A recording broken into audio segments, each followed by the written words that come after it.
প্রধান ইমামেরা খুব ভোরে বৃদ্ধ নেতাদের, আলেমদের ও মহাসভার সমস্ত লোকদের সঙ্গে নিয়ে মহা ইমামের বাড়ি থেকে জেরুসালেমের রাস্তার মধ্য দিয়ে রোমীয় শাসক পন্তীয় পিলাতের বাড়িতে নিয়ে গেল।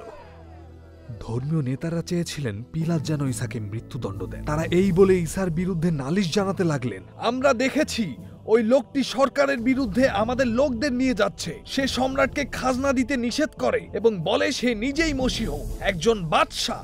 ঈসাকে জিজ্ঞাসাবাদের পর পিলাত প্রধান ইমামদের ও সমস্ত লোকদের বললেন, আমি তো এই লোকটির কোনো দোষী দেখতে পাচ্ছি না। ইহুদি নেতারা বললেন, এ যদি খারাপ কাজ না করত তবে আমরা তাকে আপনার কাছে আনতাম না। তখন পিলাত আবার বাড়ির মধ্যে ঢুকলেন এবং ঈসাকে ডেকে বললেন, তুমি কি ইহুদিদের রাজা? তুমি কি করেছ? ঈসা বললেন, আমার রাজ্য এই দুনিয়ার নয়।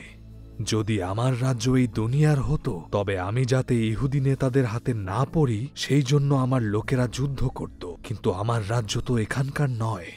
পিলাত ঈসাকে বললেন, তাহলে তুমি কি বাদশাহ? ঈসা বললেন, আপনি ঠিকই বলেছেন, আমি রাজা।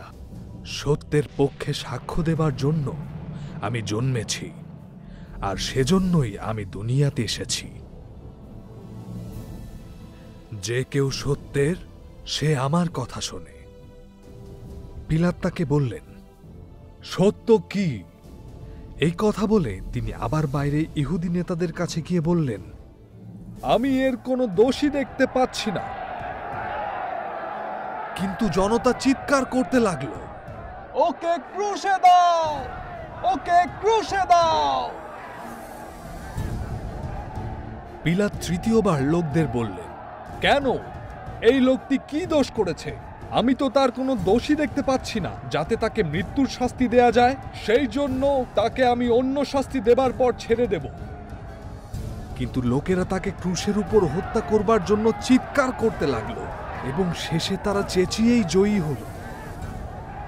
পিলাত জানতেন ঈসা নির্দোষ ছিলেন, কিন্তু প্রধান ইমামদের ও জনতার ভয়ে তিনি ঈসাকে মৃত্যুদণ্ড দেবার আদেশ দিলেন।